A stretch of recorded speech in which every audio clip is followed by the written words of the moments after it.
esta serie de escuchar sermones, hemos estado hablando de varios aspectos importantes: preparación espiritual, aún dormir adecuadamente y tomar notas correctamente. Pero ahora, como pastores, hay ciertas cosas que queremos que la gente capte, y parte de la homilética, o la manera en que podemos transmitir el mensaje, tiene mucho que ver con el énfasis que nosotros estamos dando del pasaje, ayudando a la congregación a entender el pasaje está diciendo esto. Entonces, un esquema bien básica de predicación, un esquema que yo no sigo mucho, y si has estado en la congregación aquí en Vida Abundante, eso se va a escuchar raro para ti porque yo no lo hago, pero es algo muy bueno y cada predicador lo debe de hacer. Estas últimas semanas estuve en California, me invitaron a predicar en unas congregaciones donde yo no predico. Donde una gira turística de dos congregaciones. Pero me invitaron a predicar, pero cuando no estoy en mi iglesia predicando, yo no puedo predicar como predico en mi iglesia. Porque en mi iglesia, usualmente yo estoy allí cada domingo en un pasaje y hay como un cierto... se desarrolla un cierto esquema fluir del pensamiento a través de, a veces para mí, 4 o 5 semanas. Que tampoco es, pero es algo que no me puedo, como pastor o predicador, y tal vez tú sientas lo mismo. Esa es tu manera de predicar, y aunque quieras sonar como alguien más, a veces no es genuine. ¿Cómo se dice eso en español? Genuino. It's ingenuine. Es algo que no... tratas de escuchar como alguien más y se va mal, se ve mal. Entonces, pero en otra congregación donde no tienes ese longevity, perdón que estoy perdiendo todas las palabras en español. ¿Cómo fue? Longevity. Una antigüedad, que ya tienes un tiempo de antigüedad donde estás predicando. No, ¿Constancia?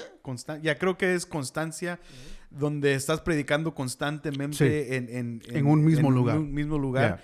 Entonces tengo que enfocar, tengo que terminar este pasaje, y como no voy a estar aquí la segunda semana o la tercera semana, pues hay que darles puntos claves que casi nunca hago, pero cuando estoy en otra congregación sí lo hago. Entonces el esquema es mega básico de homilética, y si estás preparando predicaciones y estás escuchando, este es un esquema bien fácil de seguir, que es obviamente empezar con la porción de la escritura.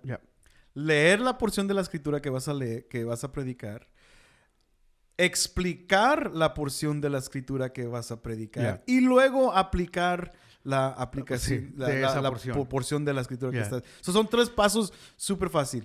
Otra vez, leer, explicar y aplicar. Mega fácil.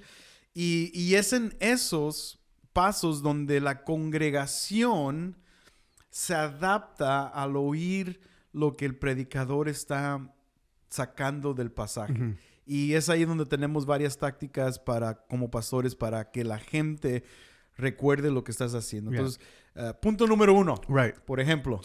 Este es el punto número 1, pero antes de eso siempre tiene que ver como un tema o lema especial. Sí. So, hay que hablar acerca de eso, del tema de la porción que vamos a explicar. Sí, y de nuevo, nosotros estamos dando aquí ejemplos donde tal vez, porque son posturas aún homiléticas y no siempre, por ejemplo, los dos, yo diría, no practicamos mucho ese aspecto de siempre decir al inicio, este es el punto del sermón como una idea general, pero normalmente hay un tema, hoy vamos a aprender para ir con lo de ayer, evangelización. Y luego, versos 1 al tal, aquí va el punto número 1 que va a respaldar ese tema, punto número 2 que va a respaldar ese tema, y luego punto número 3 que va a respaldar ese tema. Y dentro de esos puntos, lo que ayuda en ese aspecto es, por ejemplo, estamos en el verso 1 al 3, la congregación sabe, aquí va a haber aquí estamos en el punto número 1, por decirlo así. Y la iglesia va siguiendo como, lo que ayuda en esto es lo que le llaman el mapa homilético, el mapa de predicación. La iglesia sabe, aquí va el mapa y entonces vamos, aún si me distraje, si me perdí, mínimo sé que si ya estamos en el verso 4 y yo no escuché el punto número 2, pero recuerdo que en el mapa el verso 4 o el verso 5 era el punto número 2, o tal vez me distraje, me perdí, me llamaron en el cunero, o tuve que salir, regresé, y el predicador está en el verso 4, ok, yo sé que ya paró el punto número 1, son las notas que tengo, las que no alcancé, y ahora estoy ya en el punto número 2. Eso es lo que ayuda al mapa, ayuda la idea homilética, pero es escuchar esos aspectos claves de predicación. So, hoy vamos a aprender algunos, porque estoy metiendo en reglas, pero algunos predican su bosquejo, que también no es recomendable porque luego se escucha muy robótico, muy técnico, pero algunos sí, entonces te dicen, usan las homiléticas o introducción, y entonces aquí está la introducción, y ya no están predicando el texto, sino que están predicando eso es como predicadores, eso es el peligro, que a veces personas terminan predicando su bosquejo en vez de simplemente usar otras palabras que suenan más, como dices tú, genuino, más aún fluyente, porque si hay un flow, hay un fluir en el sermón, pero a veces es el dilema, que puedes como predicador cometer ese error, pero como oyente, como la iglesia que está escuchando el sermón, si estás tomando notas, quieres poner atención a cuando el predicador dice, estos versos están dando esta idea,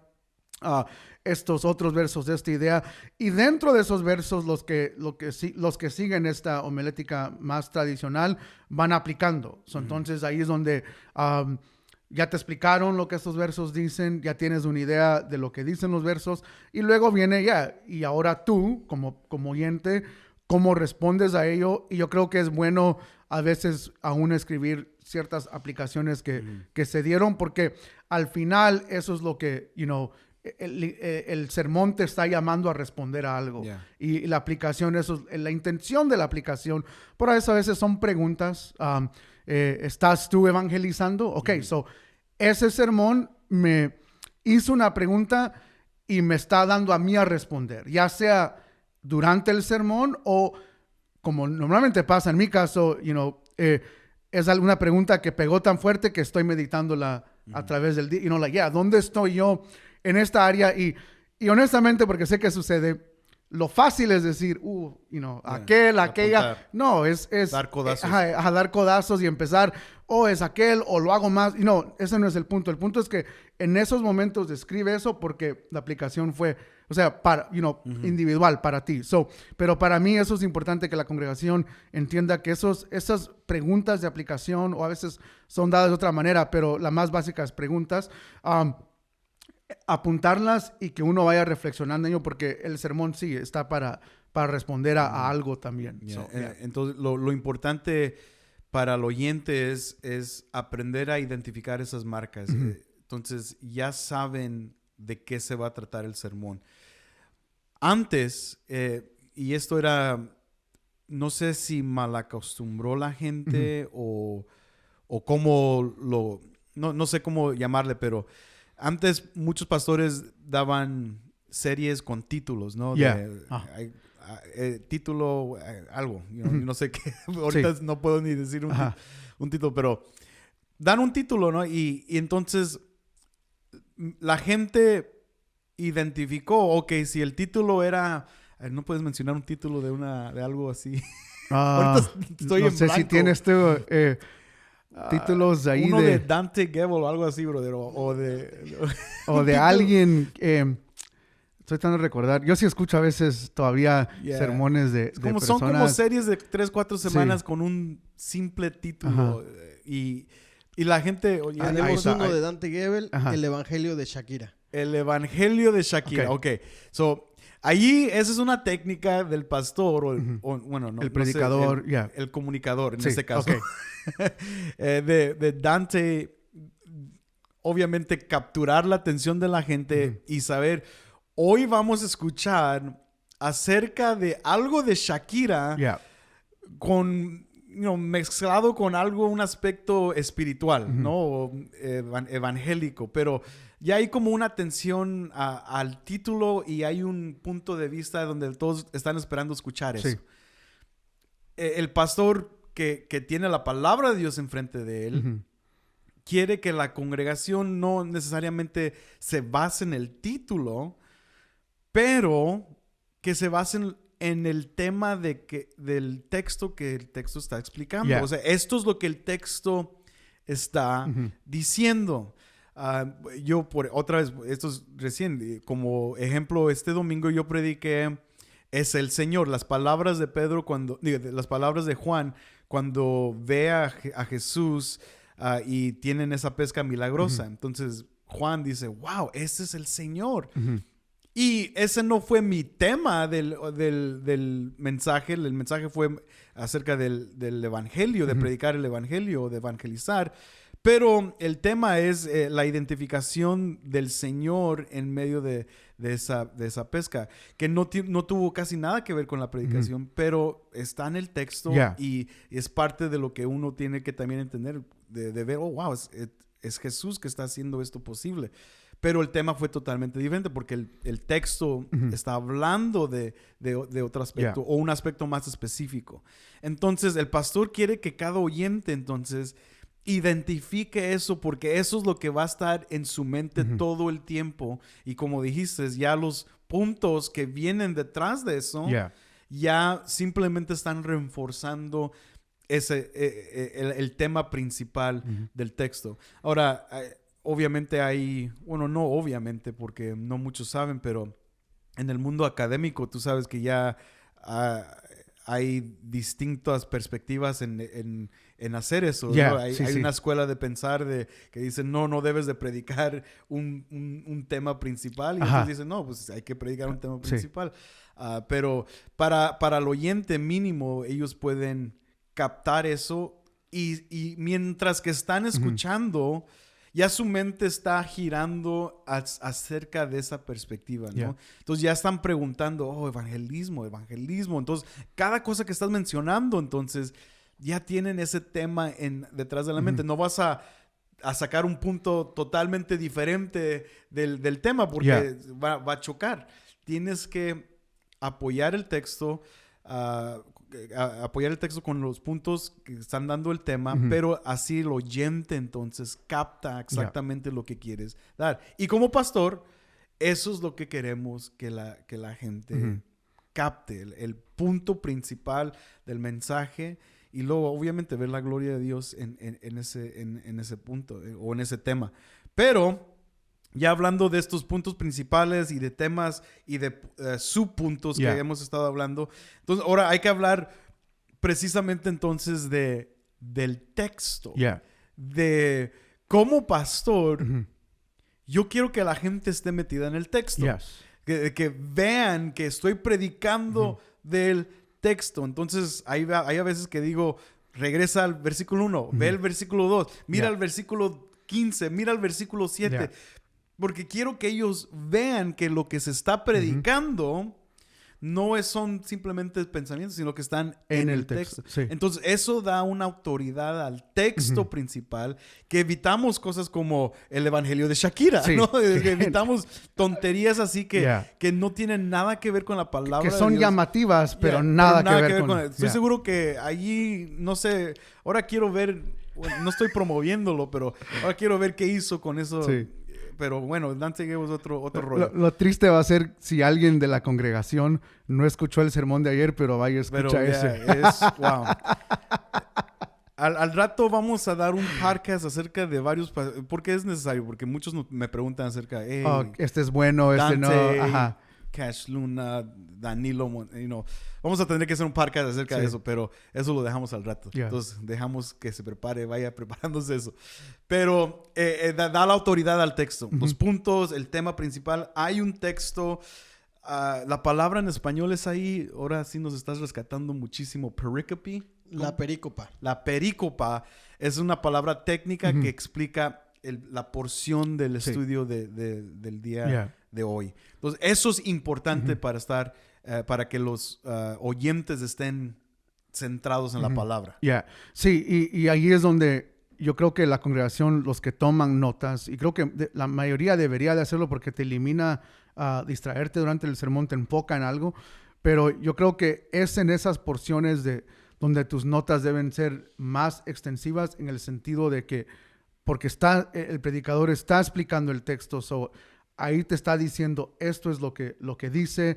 Algo que tú haces muy bien es que una vez regresas para recordarnos, mira lo que Juan ya ha dicho de esta palabra o de esta idea de nueva vida o de Cristo mismo, porque nos recuerda, esto ya lo vimos. Si lo vimos anteriormente, entonces obviamente Juan no va a llegar a otro capítulo y va a dar otra nueva idea de este. Y eso es bueno recordar porque, la serie es larga, el evangelio es largo y yo sé que muchos se les olvida. Es bueno que aún apuntar esos recordatorios. Sí, cierto, lo dijo aquí, lo dijo acá, se mencionó, ir apuntando eso. Pero como oidor, cuando esos versos están siendo explicados, yo creo que es sumamente importante, y especialmente porque a veces en esos versos hay doctrina, doctrina de la justificación, doctrina de la salvación, y esos aspectos, en Juan mucho la doctrina de la elección, en el mismo evangelio donde todos citan Juan 3:16, Juan 3:16,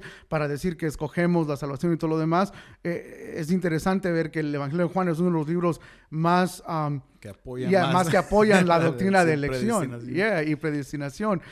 En ese aspecto, cuando esas doctrinas salen dentro del texto, importante como oyente, como persona que está tomando notas, de si hay una doctrina, este texto nos está hablando de esta doctrina, escribe la doctrina, para tener una idea de que, aquí hay un pasaje que apoya esta doctrina.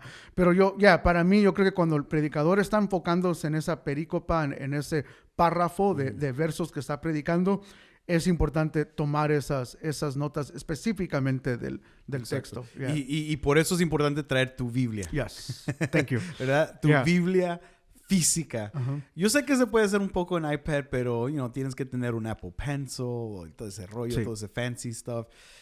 Pero trae tu Biblia. O sea, trae tu Biblia física porque se te hace mucho más fácil simplemente aún encajonar esa perícopa, poner un cuadrito alrededor, este domingo, poner la fecha también, que este domingo hablamos de esto, y te ayuda a seguir, pero también a la misma vez vas a notar que estás abriendo tu Biblia y estás en la palabra de Dios. Ahora, tú no eres fan de las Biblias electrónicas. No. ¿Por qué? No, en inglés diríamos un caveat, con that's una expresión más que nada, pero con un paréntesis, no sé, ¿cómo diríamos? Advertencia, me lo pone como advertencia. Como advertencia, un consejo, vamos a ponerlo así. Con la excepción de aquellos que por necesidad física, a lo que me refiero aquí, tu vista está horrible, ya tus ojos ya por la edad o lo que sea, o como yo también ya estoy medio ciego, pero tus ojos no te permiten ya ver las letras, o algunos ponen complain, eso ya es algo que estamos hablando con el equipo de producción, que está muy oscuro y no pueden ver, whatever. Con esa excepción, pero la mayoría sé que tiene buena vista, que sabe, que puede leer, y la razón por la cual no soy fan de teléfonos es por todas las situaciones que vienen con el teléfono. Mensajes que entran durante el servicio, notificaciones, muy fácil de distraerte en las redes. Y yo he visto, porque a veces personas se sientan al lado de mí, o aún cuando he estado en otras conferencias con personas que voy juntos, y sacan su teléfono y inician con la aplicación de la Biblia abierta, pero medio sermón, los ves en Insta, los ves en Twitter o Facebook o lo que sea, TikTok, y ya distraídos completamente, o texteando, lo que sea, y ya tu mente se te fue. Y eso es mucha distracción. Pero por otro lado, que es algo, creo que aplicación ya más pastoral, la iglesia ha perdido su conexión con la Biblia. A lo que me refiero aquí es, con la excepción de Génesis y Apocalipsis, no saben ¿dónde están Zacarías, no saben que hay 2 testamentos. Ya no saben, han perdido la práctica de estar, como dices tú, en la palabra de Dios, al punto donde estás buscando, familiarizándote con aún los libros bíblicos. Y una exhortación, lo triste es que la generación que sigue ha perdido la Biblia. Totalmente. Jóvenes ya no traen Biblia. Y yo recuerdo, no estoy a favor de muchas de las cosas que tal vez hicimos como ministerio de jóvenes en el pasado, Pero llegó un tiempo donde parecíamos que teníamos a alguien como bouncer. ¿Cómo se dice bouncer? En los clubs hay alguien que van... Ajá. El cadenero. Así se dice en México. Okay. ¿El qué? Cadenero, porque es el que abre la cadena. Okay. Cuando vas El entrando. cadenero. Pero Vamos antes a recuerda tener esto. uno de esos en el auditorio. Que hubo un periodo en las clases de jóvenes donde si el joven no traía Biblia no lo dejamos entrar a la clase. Que de nuevo, sé que es muy legalista, muy, muy rígido, pero a veces es necesario hacer cosas así porque los padres ya no lo hacen. Y sí, es triste que ves a un grupo a una generación que está perdiendo la práctica de eso. Por eso nuestro amigo Julián nunca entró a las clases de jóvenes, por eso nunca estuvo en las clases. Nunca fue a jóvenes porque no lo dejaban entrar. No, pero ya sé cómo escaparme de la clase. No llevo mi Biblia. Que eso es lo negativo. Y muchos hacían eso porque la rebeldía sale. Pues no me quieren, pues no voy. Me voy al de Necos. Me voy a comer o algo. Pero ya esa práctica de no traer Biblia está afectando a la generación que sigue. Y por eso para mí, como padres, es importante. Este libro es importante. Y yo creo que sí, dice mucho un libro físico que simplemente un teléfono. El joven ve teléfono, no ve Biblia. Por más que tengas la aplicación abierta. Para mí, aún visualmente es importante instruir a tus hijos. Por ejemplo, mis hijos saben cuando estoy leyendo la Biblia porque ven físicamente que está ahí abierta. A diferencia, si tengo un teléfono, pues no saben qué estoy haciendo. Computadora. O en la computadora. Right. Hemos perdido la importancia de eso. Carga tu Biblia. Muy necesario. Ven con tu Biblia. La versión que nosotros siempre recomendamos es la Nueva Biblia de las Américas, pero Reina Valera está bien, 60 o lo que sea. Pero trae tu Biblia para que vengas listo para eso. Y al fin de todo te das cuenta que estamos predicando de la palabra de Dios. Hay un texto que se va a predicar. No estamos predicando el evangelio de Shakira, no estamos predicando otras tonterías. Estamos predicando de la palabra de Dios.